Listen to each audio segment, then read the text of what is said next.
All right. What a difference a week makes. Having to wear my hat. Got my see, there's my gloves. Got my, hi Susan. I gotta figure out my angle for you guys because like the sun's a little annoying in this spot.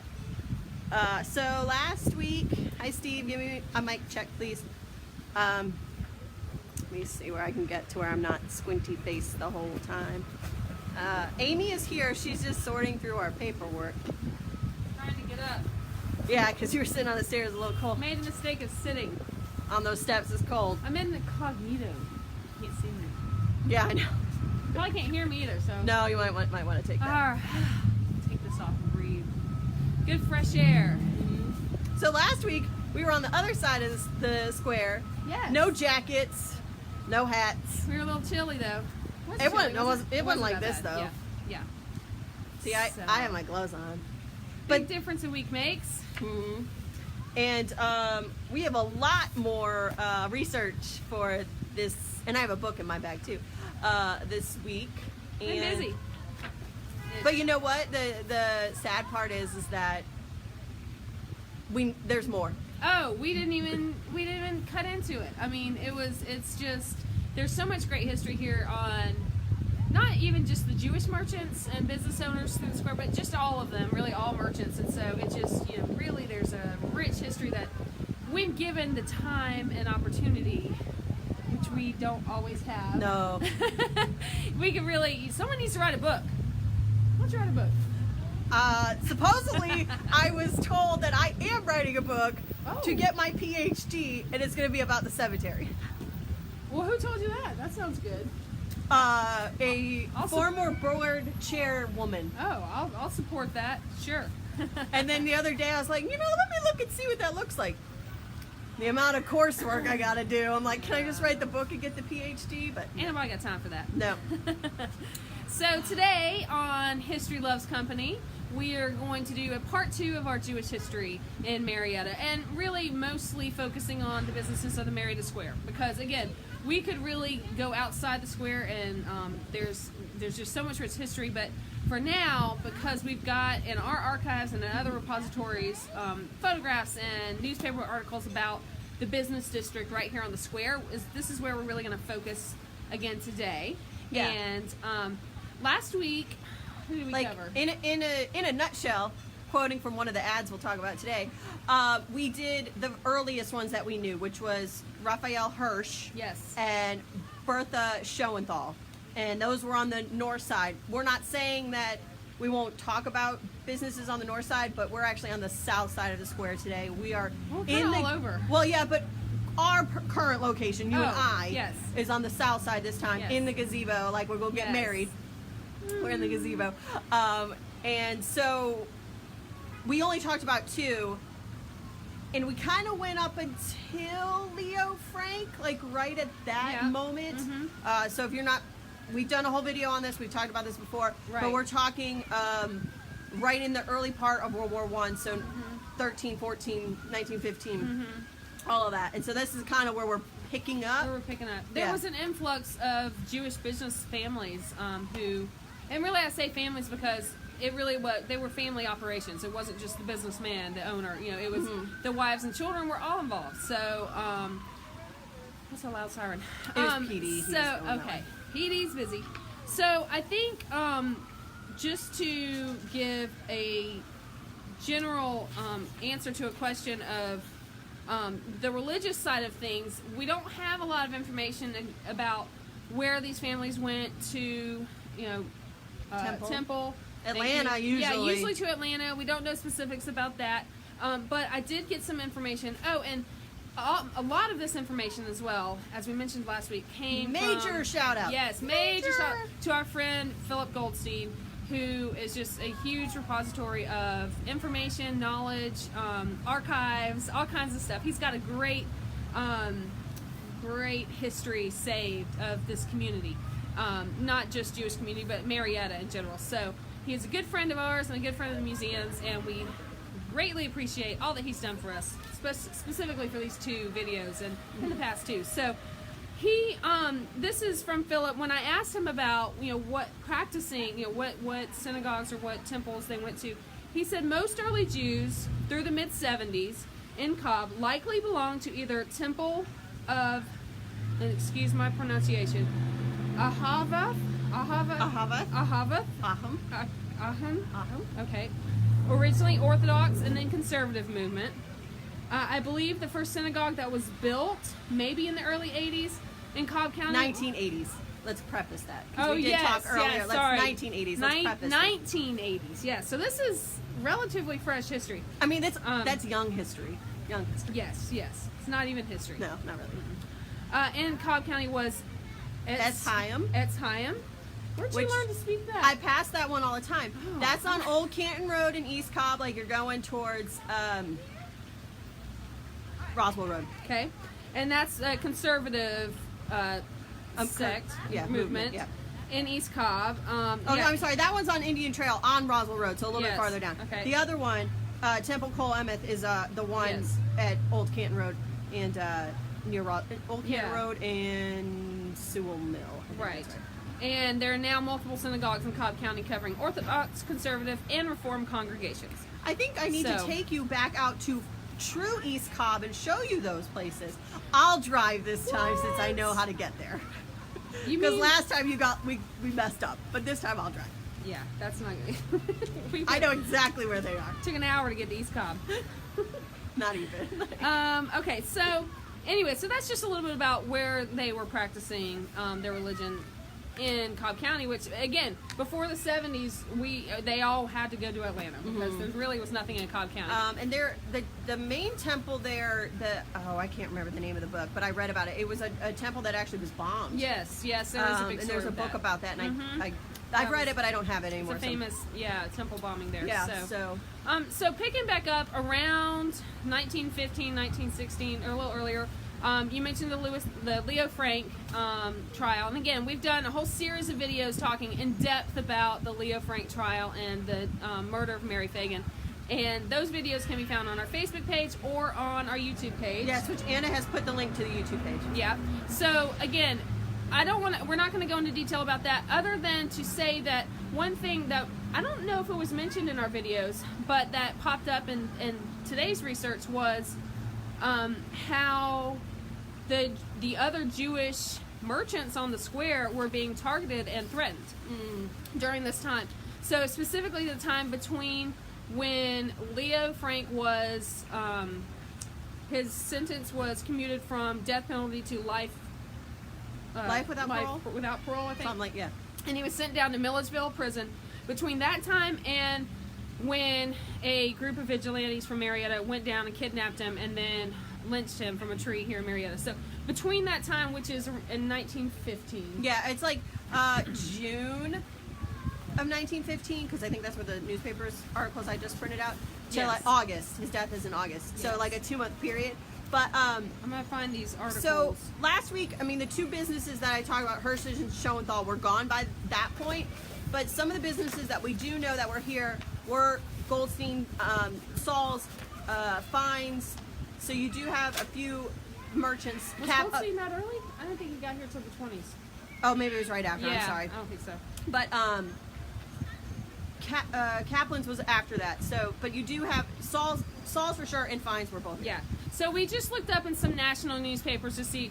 First, I started with the Marietta paper to see if they mentioned anything about these notices being put on the front doors of Jewish merchants around the Marietta Square, basically threatening them to leave or their building would be burned down. And of course, the Marietta paper did not mention it at all. But if you look at this is one. Is this going to be backwards? It's backwards. Okay. They can read backwards. No, they can't. I give them a lot more credit than you are. All right, hold on. I'm going to turn it around. Come over this way. Now come towards me. All right, so you guys, it says Marietta Jews warned to quit county at once. So that's the main title. They're not going to be able to read the whole article because Yeah. it's too tiny. Yeah, but okay. Well, just in a nutshell, again, lots of nutshells today.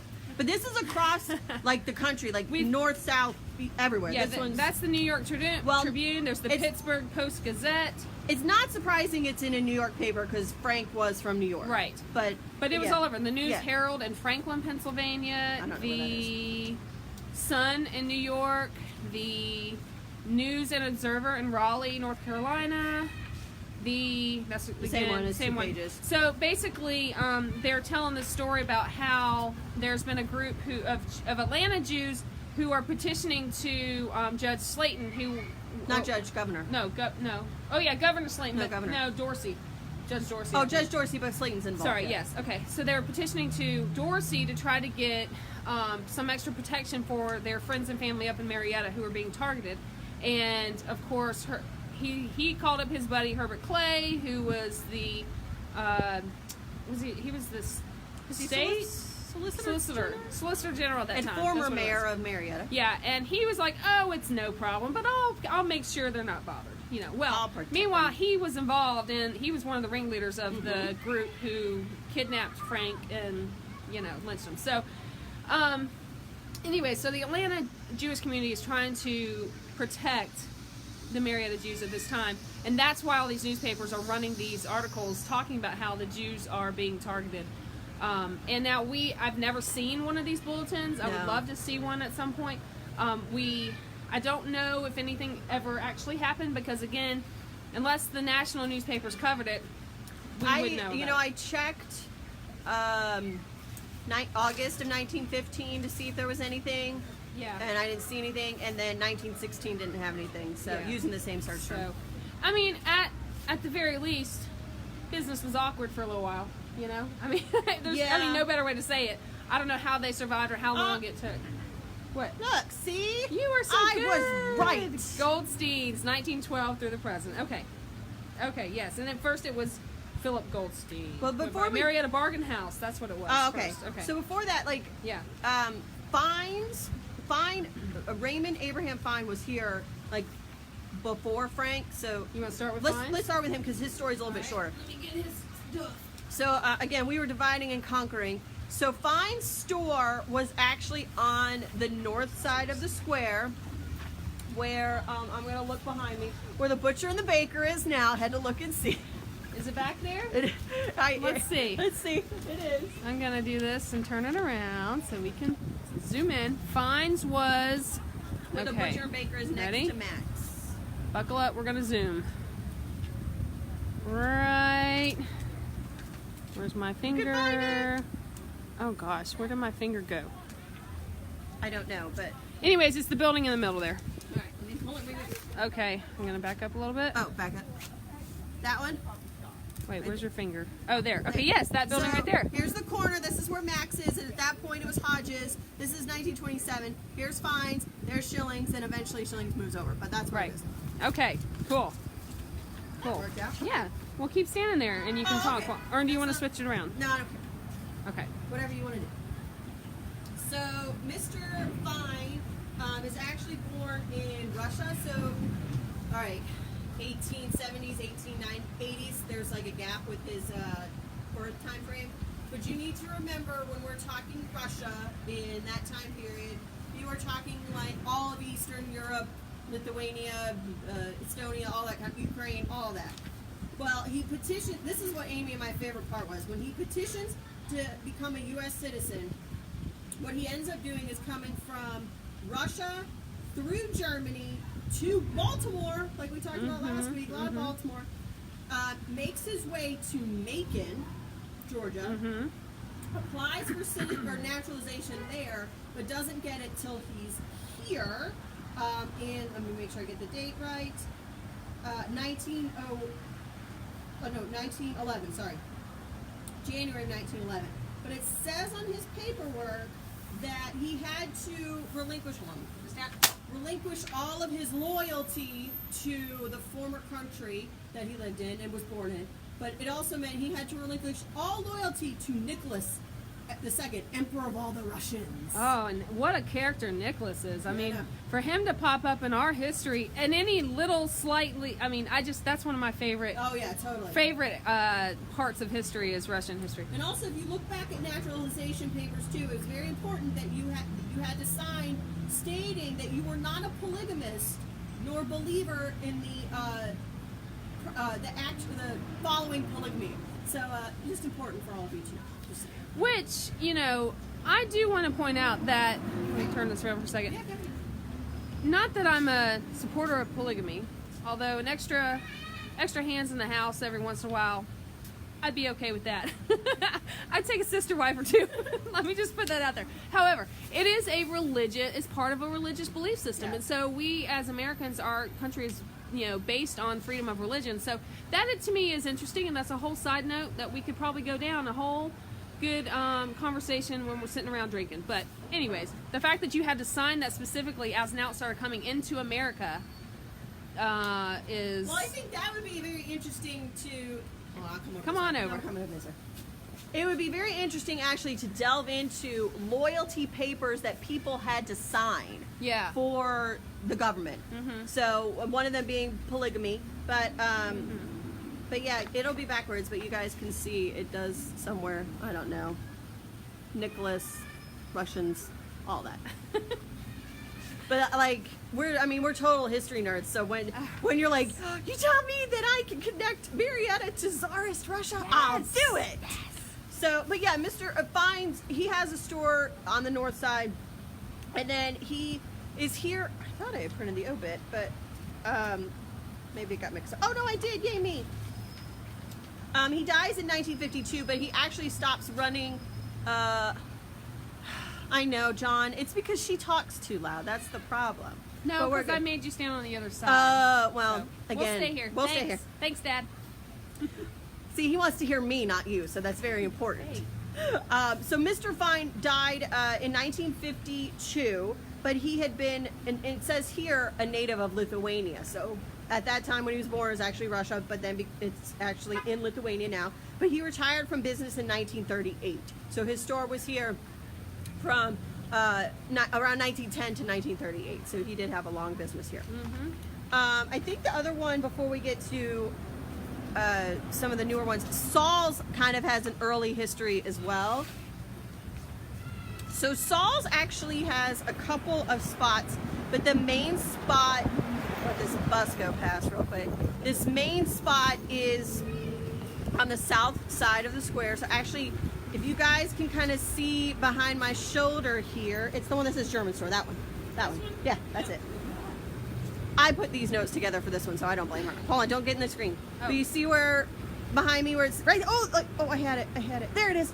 Where Rocket Fizz is, and the pole's there, but look, right where the local exchange is, that's where Saul's was. But Saul's was first. Is that all of it? Oh, you got stuff too. I put stuff in there Well, let me too. do the early part and you pick up. Okay.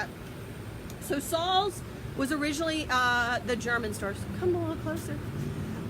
The German store, which you'd think like during World War I they wouldn't want to call it that, but they did for a little bit. It's like marketing 101. You don't have like the Nazi store. You wouldn't have the German store. the Bin Laden store. No, he wouldn't. So we've been joking about talking about things like in a nutshell, and it actually comes from this. So Louis Saul is the first one that we've come across, but there's multiple Saul family members. Saul's department store at one point had 11 stores around metro area, like Cartersville, Gainesville, Lawrenceville, Marietta. I'm just going to say this, that Marietta was the flagship store. I'm just going to say that. They also had one at Cobb Center, so any of you who shopped at Cobb Center, there was one there. But in a nutshell, Mr. Saul, at one point, this is 1916, he goes bankrupt. They sell his stock. He buys it back at a cheap price, which I didn't know you could do that. And at the same time, buys the stock of a fire sale. Quote, Slightly burned. no, it was damaged and some is only slightly soiled. Slightly. A little smell of smoke. Well, in this one, in one of the things it says the 500 pairs of suspenders were slightly soiled. Okay. But he has this big store, and he always seemed to kind of get himself in a little bit of trouble, like bankruptcy and having to sell his stock, because May of 1916, he's having this huge fire and bankrupt stock sale. Then, no. Okay, sorry about that. I don't know why. We're in the middle of the square. Anyway, we turned the camera around, and apparently that's the key. so we have to stand this way with Yes, the fountain facing behind us. Facing the sun. It was actually where oh! Did you see the part where the sign was, Philip? Am I missing? Hold on. Sorry, guys. I'm trying to. It was later location. Later location of Kaplan's. So the 1927 picture. Huh? I'm confused now, Philip. But thank you for the clarification. Yes, thank you. Thank you. I didn't realize Shillings So was on that. Fines, I didn't realize Shillings was on that side. Fines was over here. He's saying we're Kish. Okay. Yeah. So further east than where Okay. we were picked. Then the butcher and the baker. Okay, I gotcha. Where that picture was? Oh, it was this block. Right, but I didn't realize Shillings was on that block. I Oh. thought Shillings was always. Okay. That's where I got All right, confused. Wrong block. Wrong block. Okay. Right side of the street, just wrong block. Yes. Okay, so before we got cut off, I was saying how Saul had this whole bankrupt fire sale in May of 1916, and then in October of 1916, he has a mortgage lifting sale because he's still got too much stuff. And I'm like, but Lots of sales. lots and lots of sales. But yeah, so the store was the German store, and it becomes Saul's kind of before the end of World War I. Makes sense. Might want to change it. But I will give you this one. So Saul's, as I said, I'm going to turn the camera around real quick Okay. before you show those pictures. So this is a better angle. You guys see where Local Exchange and Rocket Fizz are? That's the spot we are talking about right now, where Saul's was, and it was definitely a family affair with that store, because again, as I mentioned, there were multiple locations. And you know, it's funny, you see a lot of obituaries for people who were soldiers at Saul's, and they were, you know, there was a lot of that. A lot of employees. A lot, over there. for sure. So what I found, for those who aren't aware, and I may have mentioned it, I think I did last week. You did last weekend. The Bremen Jewish Heritage Center in downtown Atlanta is an amazing museum and archives. And they're also even more wonderful than I knew, because they have their archives, a lot of them digitized and with images, not just indexed, but actually images of the digital archives. So I was able to search online. Playing off of. I know. What is it? What Wi-Fi is it using? It's not using Wi-Fi. That's the problem. What is it? Well, no, it should Oh. use cellular data. There we are. Okay, Sorry, guys. seriously, Square, you're like, we did great last week. It's the cell towers. What we will Okay. say is, because you guys love us so much, when I put it on YouTube as one conducive thing, just watch us again. Yeah, yeah. She'll merge all this together, but we're. I Gonna, don't have to merge it. It'll show up right. Ooh, it's the magic. Live won't. The magic of the internet. So what I found at the Bremen Digital Archives were some photographs of inside of Saul's in Marietta. And so this doesn't matter if it's backwards or not, but you can kind of They're shopping. see. Yeah. Nice big store there. This is from, let me see what year this was. Should have wrote it on that paper. It's right here. This is 1950s.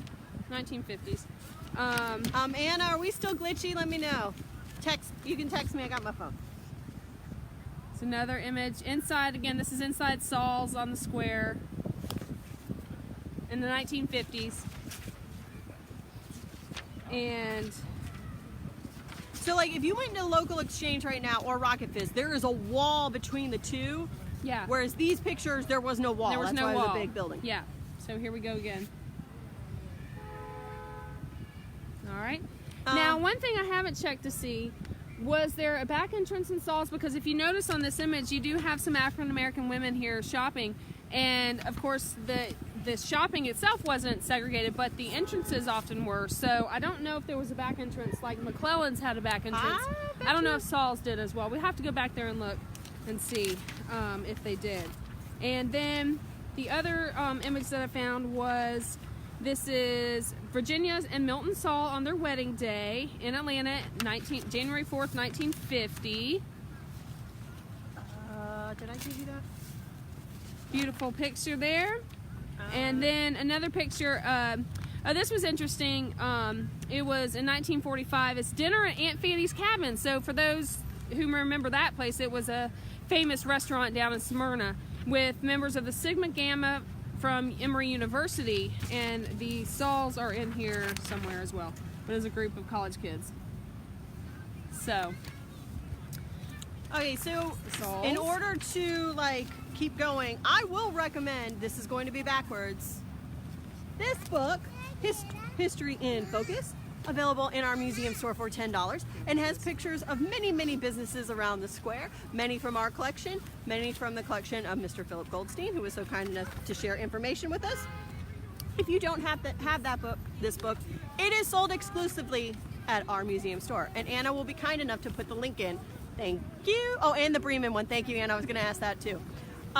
So, You do Kaplan's? yeah, let's do Kaplan's. All right. So way back, I think it was the second video we ever did, we talked about the courthouse in East Park Square. Yes. So if you guys ever, well, actually, if you want to turn and let them see, in case they have never seen. Okay, this is what East Park Square looks like now. So right there, from that white building on the left, there's the big courthouse. Yep. And it goes all the way to the behind the what were we just on? The gazebo. The gazebo.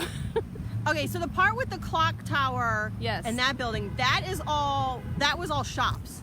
Yes. Remember when we were Yes, that discussing? block was all shops. Yes, correct, on East Park. And then this building on the right that's multi-tiered over here, that's where the old courthouse was. Yeah. That everybody misses and loves. So we're going to be focusing on where the block with the clock tower right Yeah. there. Yeah. Okay. Okay, so I'm over here somewhere. Yeah. Okay, so you had a number of different shops in that block, and the first one from the 20s was Kaplan's. But what's interesting is Benny Kaplan actually started business in 1919 with a gentleman named Mr. Bloom. I don't know Mr. Bloom's first name. Trying to find info. Couldn't find him. And so Bloom and Kaplan were together for about a year and a half. Kaplan leaves. I don't know what the reason was, but he did put in, I told you this, he put in an advertisement saying he would sell his car, and if you had something like a diamond to trade him, he'd trade his car for a diamond. Sure. I mean, I would trade my car for a really nice It's a diamond. good one. I mean, I mean, it gotta be good. It's got to be a really good one. A really good one, for sure. But he ends up becoming manager at the Globe store, and then he buys the Globe store from his boss, Millender, and you're like, you know, you kind of didn't do too well the first time around. Okay, second go. He does much better in the second go, turns the store into Kaplan's. It's on East Park. East Park. I believe our cash register is from there. Yes, we do have a very heavy cash register from. It was first from. No, it's Kaplan's, yeah. Well, first from Kaplan's, Yeah. and then it was so heavy they just left it there when leaders came in. Yeah. So the leaders ended up with it. And we just leave it on a pedestal, and we just push it Yes. the pedestal with our feet because it is Yeah. heavy. Yeah. It looks like wood, but it's metal. Yeah. And it's I'm surprised it wasn't burnt or used during World War II, like as scrap or something. know. But anyway, so Kaplan's opens his business, and what you see with Kaplan's is he's doing really well, but when World War II hits, he ends up getting into a little bit of a legal issue with the Office of Price Administration, the OPA. Not OPA, but OPA. Opa. OPA, yeah. Or Opa's grandfather is It is, Aw. and it's also a German and Greek term. But Oh. so he ends up buying shirts through a black market dealer, and he sells those shirts at a price that is higher than what the OPA had put down. So the government was trying to curb inflation and trying to price gouging. So they would set prices for certain things like clothing, some food stuff. But Mr. Kaplan, unfortunately, had broken that law and was sued by the federal government. Actually went to grand jury in 1946. But luckily for him, the OPA ends up dissolving in 1947 before his court case happens. Oh, bummer. It was like $3,000 at that time. I mean, that's a lot of money. But what he ends up doing, I think smartly enough, is they go into partnership with a family called Leaders. Yes. And So- leaders are still around. You can right. still shop at Leaders, right? Not on the square, No. but you can still shop at Leaders. Yes, you Mhm. can. I wanted to make sure. Oh, I wanted to show you guys this one. This is a. Oops, hold that. It'll be backwards. It'll be like they're okay. Well, I don't See, like it's backwards. it's only black and white. It's a little slip. It's the receipt from Kaplan's department store because none of us keep receipts anymore. Yeah, that's But this true. one is from 1946. I wonder if they bought shirts. Oh no, it's a balancing account. I wonder if they bought Oh. shirts though beforehand. Yes, that would be funny. Yes, and this was this Mrs. stuff- J.B. Glover Jr. Oh, that's nice. Okay. And they Kaplan's was outfitters for the whole family.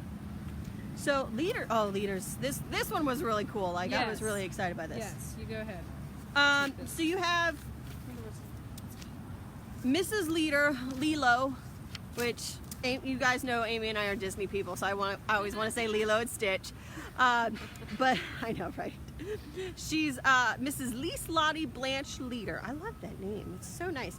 And she was married to Hans David Leader. But like many immigrants, when he came here, he changed his name to Henry instead of Hans. Mm-hmm. But I found really interesting is, like Mr. Fine, you have the naturalization papers. Mhm. Theirs are a little bit later. It's actually, make sure I have the date right. 39. May 14, 1939. And they come through from Germany to England, England to Netherlands, Netherlands to Louisiana, Louisiana to Columbus, Georgia, and Columbus, then to Georgia. here. Yes. It's a long thing. Yes. But you're talking 1939. Yeah. Let's remember what's happening. Nazis have been in power for years at this point. And this is a Jewish family who knows that it's not safe. Yeah. So they get out, they come, their naturalization papers have them in Columbus, but they come here and we see them merge with Kaplan's in 47. Let me show you guys. Yeah, show her a picture. There's Lilo right there. What was interesting, I think I told you this, they lived over, oh, hold on, let me show you Henry's picture too, before I forget. There's a lot of paperwork in here, which the historian in me loves. I love all this paperwork. I know. Oops, I lost your paper clip. No. Anybody finds a paper clip on the square, it's ours. There's Henry right there. But they have 2 sons. Frank is still running. Yeah, the so business. their business now is back off of Church Street Extension. Yeah. And it's behind a Greek restaurant, and there's It's Greek and to me. Zaxby's is over there. It's in that shopping center. Actually, they may own that whole shopping center. They might, I yeah. think they might. Yeah. Oh, here's a good picture. Yeah. So this one is in the book too, but this is Leaders on the east side, and you got all these other businesses here. And then we can share this picture. This one's ours. That's not a problem. But And that's East Park. So that. it is East Park. And so wait, put that Why- back up for Here, a second. actually, why don't you go over with this one? This one's a little bit better to see. Why don't you Okay. go over and I'll Yes. turn. This one's a little bit better. All right, hold on just a second. This way, this way. Up, up, up, up, up, up, up. All right, so you guys can, up a little bit more, please. Nobody wants to see your hat. There we go. So you can see you got Leaders First, the Youth Center, Goldstein's, and Joann's. This is 1956. All of those businesses are Jewish owned, Yep. right? I'm not missing that. Nope, that's correct. So I can share that picture with you guys in color. It's really cool. Yeah. All right. So what was interesting in 1947, Pine Forest News, if you guys know where the Pine Forest area is, it talks about the Leaders, Henry and his wife Lilo, and they lived on Claymore Drive. But what was interesting is they lived here. They'd been in Marietta for the past 2 years. They had 2 children, Eddie, who was 5, and 2-year-old Franklin. What was interesting is it says French-born Mrs. Leader lived in Switzerland for 15 years, where she received her formal education and also where her father was stationed as consul for the Baltic states. She attended finishing school in Switzerland. I'm not even going to try to pronounce that. Jugendin, Switzerland. There we go. Before entering university, where she majored in languages and physical education. She speaks 5 languages. I thought fascinating. Yeah. Skiing and ice skating were her favorite sports in Switzerland. It's cold enough to do that right Yeah. now. And then she also held the junior women's championship for skiing in both Germany and Switzerland at one time. She had to be good. That's impressive. For to sure. be the best in those two countries. Yes. So, and then what else is interesting? And then is, she moves here. I know, where it's there's like, no winter sports. Never Like, to ski again. Never to ski again. There's no winter sports. I didn't even think about that. And it says here too, any antique lover would be greatly interested in seeing the furniture which the leaders brought from Switzerland with them. Mm-hmm. Which, if they were escaping occupied, I mean, Switzerland was neutral, I know that. Mm-hmm. But that's impressive that they were able to bring things with them Mm-hmm. from. Yeah. But, Well, it's just before, I think, probably. Well, They it's just probably before- got out before it got too serious. Well, We need to do our math. If anybody out there has a working knowledge of that off the top of your head, I mean, but we can look it up and research it, but off the top of my head, I don't remember exactly I mean, when. if you look, okay, she arrives here in May of 1939. That's pretty tight. But again, if you reading it back, as I just, Switzerland? well, no, from the Netherlands, but reading Oh. it back, as I said a few minutes ago, England to Netherlands to the, so maybe they were able to move Yeah. things, but they knew what was happening. It was Yeah. clear that they Yeah. had to, but leaders. Let me show this other picture because this is where it moved to. If you don't mind taking No. that one. Nope. This is from the 1970s. So when they tore out all this stuff, they had to move leaders just over a little bit. You're good. So you got leaders, and it's Linear Shoes, and then Joann's, all on the west side of the square. So I'm going to turn this around so you guys can see where exactly I'm talking about. Excuse the reindeer. But right there where the ballet is, that's where Leaders was located, Yep. in that area. And Joann's was the Piastra. Yeah. Yeah. Mhm. So, all right. Switch us back around. There's the lovely courthouse, East Park Square. But yeah, they that's a family business that you can still go to. I think, is it Leaders Big and Tall? Yes, I think it is. Okay. Yes. All right. Which one you got there? All right, so I've got Murray's. Yeah. Yeah, we'll swap for a second. Yeah, go ahead. So Murray's was, oh gosh, let's see, I'll read that in a minute, but his shop South side. was on South Park Square. Yes. Okay. So this is a photograph of Murray Goldwasser, right there. Okay. This is from an article, an MDJ article in 1988. Getting a little close. And it's a really, he's a Jewish immigrant who comes over. Let's see. It says, when the stranger on the American train gave Murray Goldwasser a piece of gum in 1921, he didn't know whether to swallow it or spit it out. The 17-year-old Polish Jew had never seen gum before. On a hunch, he spit it out. The train ride, like Goldwasser's long life, was full of difficulties, but eventually led to the determined teenager to a comfortable end as owner of one of the Marietta Square's most prosperous shoe stores, Murray Shoes. Today, so this is in 1988, today he and his wife Molia, a Russian Jewish immigrant, travel mostly to Europe. They visit their son Jerome, who is a doctor, and is still a doctor out in LA, right? Yeah. But even in the light of prosperity, he cannot forget the dark times. He wondered if he would be able to feed the lovely wife he had met on a blind date. I had a good life with my wife, but I had a tough life, he says. Sometimes I couldn't get a job or food.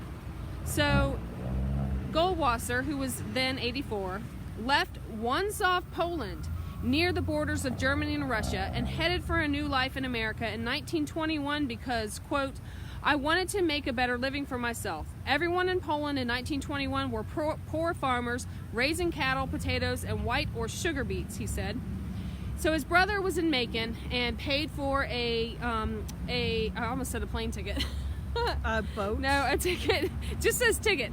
Boat ticket. I was gonna yes. go with boat. But it was $200 at the time. That's a lot of money. For his ticket to America.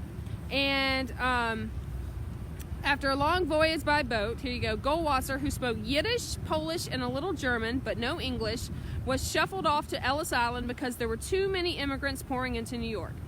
He said, they took my clothes and put them in an oven to sterilize them, but when the clothes came back to me, they were all burned up, and I didn't have anything to wear. He wrote to an uncle in New York who sent him a size 36 pants, which were apparently way too big for him. And so his first sight as he stepped off the train in Atlanta was people chewing sticks, chawing on some sticks. I asked my brother, there's supposed to be plenty of food in America. How come they're chewing sticks?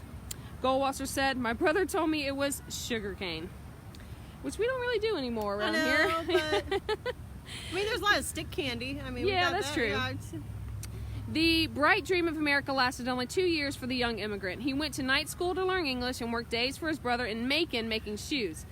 Then his brother died, leaving him without work. Then in 1941, which he actually came up here in 1938. But in 1941, all of his relatives in Poland were killed by the Nazis. An incident which, to this day, he cannot discuss without tears in his eyes. The Depression wiped out a small business he bought after saving for years, leaving him penniless and jobs were impossible to get.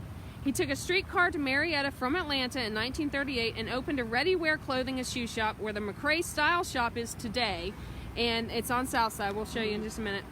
And so he said, the Marietta people were good to me. They patronized me. I've had a tough life. So anyways, that's Murray, and this is a photograph of his shop. 2 photographs, actually. No, this is the shop. Okay, so South Park Square. Oh, that's a shop, right? Yeah, that's a shop right there. Which is, where did Philip say it was? He was next to Saul's. So it would be like where the Bark Street. Because Yes. if you look at that one, it's got that one and then Murray. So it's probably next to where Bark Street. Yeah, where Bark Street Or and there's a lawyer. the ice cream shop is over there. So you can't see because of this. It's on this building right here. So he was right there. Hold on, Okay. let me see if I can move it over just a little And bit. this is a poor copy. But yeah, I think you guys can get a better idea, right? Because that bush was kind of in the way. Okay. Yeah. And 2 down from Saul's. Thank you, Yeah. Philip. I appreciate it. Thank you. So this is a poor copy of an image, but see if you can. So you've got Reynolds and Farrer's store, and then you've got the little archway door, and then you've got Murray's shoes, and then next to it was McRae Latimer. And then the picture on the top is actually part of the buildings that are on Church Street. But when they were doing some renovations over there, the owners, Gary Terratute and Gary Leak, they uncovered this sign, which we actually have in our museum collection, Yes. and it's gone on display a couple of times for different exhibits. Yeah. But the Murray Shoes shop. Yeah, and then on the back side, it says Style Shop. That's what yeah, it says. that's right. It's actually a 2-sided Yeah, sign. so he reused his sign. Hey man, I'm all about economy. Yes. And so yeah, he opened in 1935 actually. So that early article in 88 was either one of the two is incorrect. Either in 88 he remembered incorrectly when he came to Marietta, or well no, this 1935 Marietta Daily Journal says that he's about to open his shop here. So he's around 35. He's coming. So The man was 84 years old. I He know. can remember it the way he wants to. All right, so come on back this way. Look at that big old truck right behind me. All right, which, hold on, let me turn this a little bit.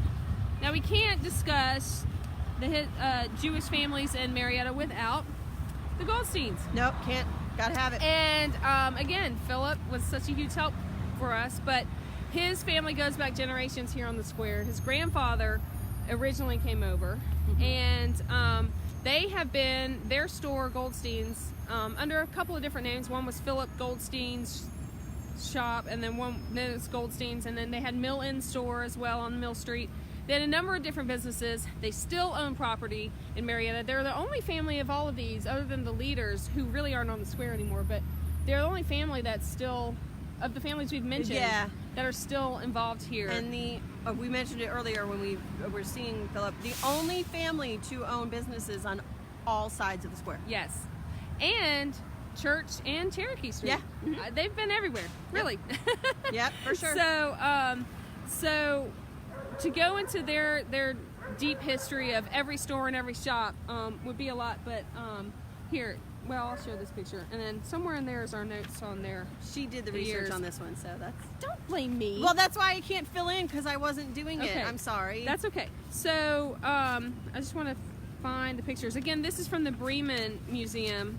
I just have more notes down there that I got to find.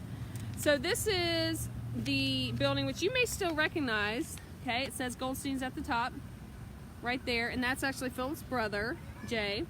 And if you notice that, so this was the... Well, I was going to ask if Philip, if you're still watching, what happened to the G? Oh, we're missing the G. It's Oldstein's now.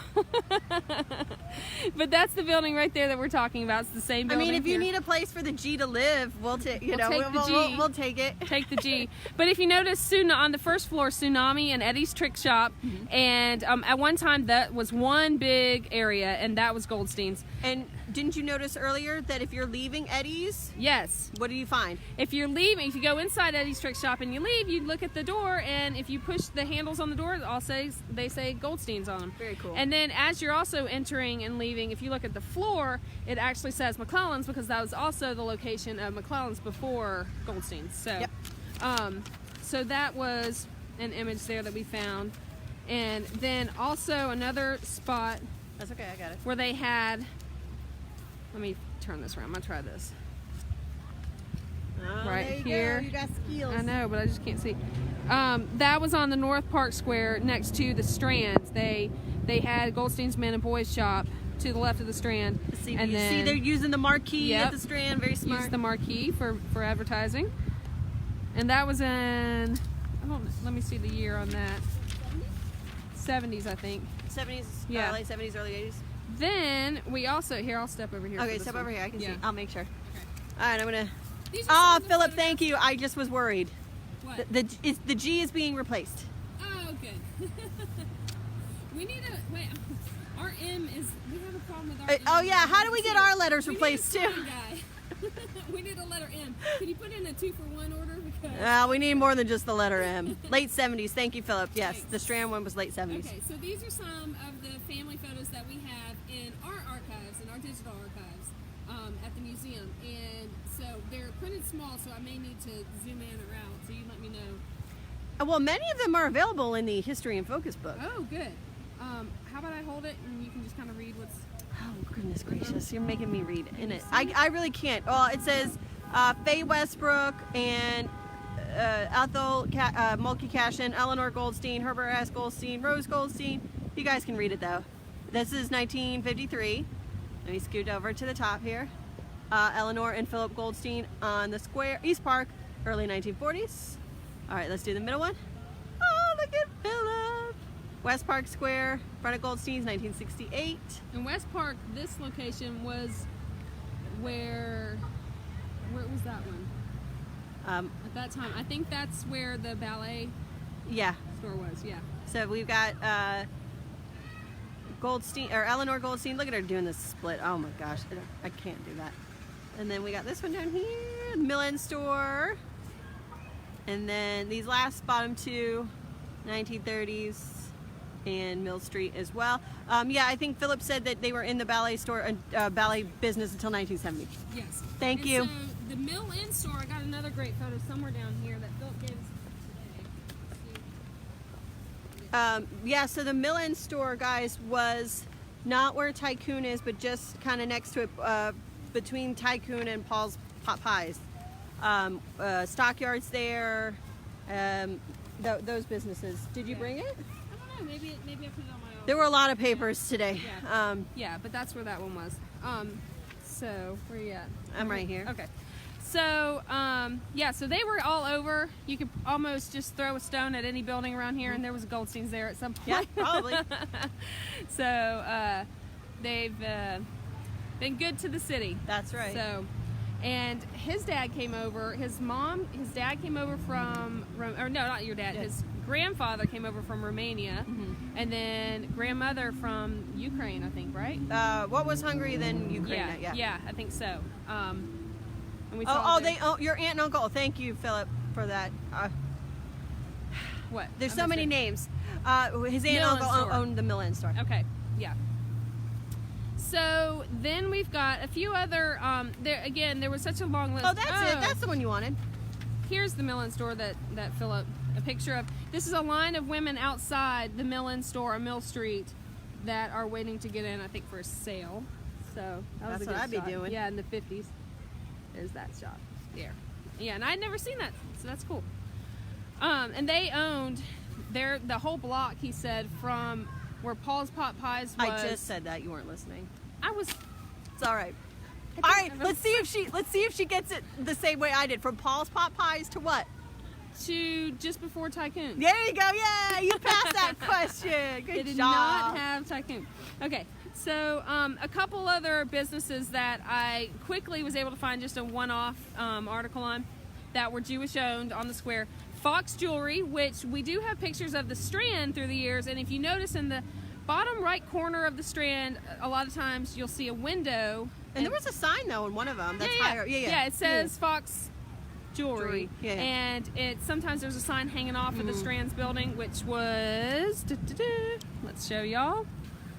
The Strand. See it. Yeah, it's hard to see, but it's straight through there, right there. So in the bottom right, where the ATM is now, there would have been a window that had the jewelry store in it, Fox Jewelry. And I did find this funny advertisement from 7/29/1954. That's the best day ever, July 29th. That's my birthday. I'm just not that old. Not like you. No. But I just thought it was funny that the jewelry store. I'm gonna do this. You wanna go? Yes. Yeah, go Turn ahead, around. go over. Here, I'll do this. Okay. The jewelry store was running a big sale on sheets and towels. So, Fox Jewelers, there it is, right there, North Park Square, Strand Theater Building. You could also mail in a coupon. Yes. Look at that. Who knew you could get sheets and towels at a jeweler on the square? That makes me wonder, was the jewelry part not doing too well? I don't know. To bring in some other goods. And then the other one that I started to do some history on was Joann's, and I didn't get very far, unfortunately, for this week on Joann's history. But I did find. Let's preface this. When we say Joann's, we do not mean the fabric shop. Like Totally some different. people from not around here think, oh, it's the same thing. No, it's not the same thing. It was a dress. It was a woman's clothing store specifically, but not a fabric shop. Yeah. So just to clarify, sorry.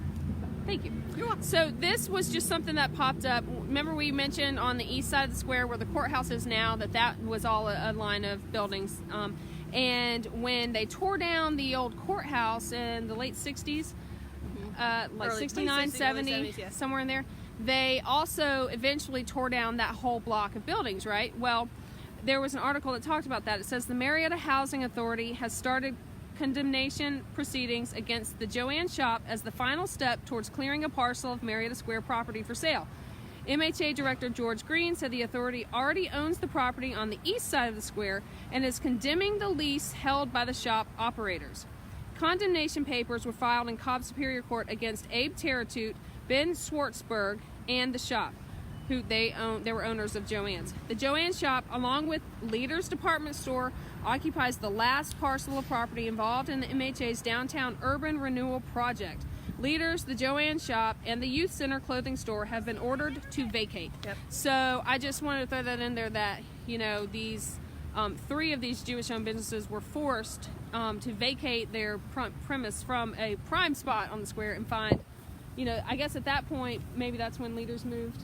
Yeah, that picture I where the have ballet- is a little bit after that, not much longer. Yeah, so I guess Leaders eventually move, and Joann moves over to West Park where the ballet store is, and then the youth center, I think. I don't know where that was. I don't think it survived. I think it closed down. If someone knows otherwise, let us know. But yeah, those are just a couple of things there. So. Wow, that was a lot that we just went through. I think that's about it for today. For today. There's always more. So, Yes. Let's see. Next week is Christmas, so we won't be doing a video. I'm hoping to do something. I'm not going to commit myself just in case. But hopefully what we will do is have something available. Because if I don't get to it, I'm not. And then the week after is New Year's Day. Oh. But we're not working that day either. You don't want to see us. But New you know Year's what we Day. could do? We do actually have to work New Year's Eve that day. Maybe we'll do something. I don't know. We'll see. We've got some more up our sleeve for sure. So we will definitely be continuing this History Loves Company programming through 2021 and beyond. Until we get sick of each other, which I mean, we're at 16 years now. We're doing pretty good. That's so. not going to happen. No, And not anytime until we soon. run out of places, which that's That's probably not gonna happen. So we're here. Um, You're stuck with us. So yeah, if anybody has appointments to see Santa today or over the weekend, you'll see one of us sometime. If not, you'll see our coworkers. What do we have? Oh, Philip said youth center was purchased by my father and included in our business on North Park Square. Yay! Thank you. Thank you. But also, you know, the reason that we started this topic was because last week was the beginning of Hanukkah, and Hanukkah has just ended. So we hope everybody in our Jewish community around everywhere has had a wonderful Hanukkah. We hope everybody who does not celebrate Hanukkah has a wonderful Christmas or whatever holiday that you celebrate. And if we don't see you before the 2021 rolls around, which we are all very excited about, it's got to be better than 2020. I don't know. It's got to be. But if not, we will see you. I think maybe we'll do something. We'll figure out something. What, you mean on screen? Yeah, Like live in person? Maybe not live, but we could always pre-record something to. You know for what? New Year's Eve. Just keep following our page every day, and maybe we'll pop up. You never know. How about that? I did have an idea for something without you.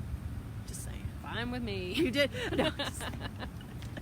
It would, but we do want to thank everybody again for watching us and sticking with us this whole crazy year that it's been. Yes. And we will see you soon. I'm gonna go with soon. Yeah, we don't know when, but soon. It will be soon because we just have way too much fun. Yes. All right. And you guys are great. So thank you. Have an awesome holiday.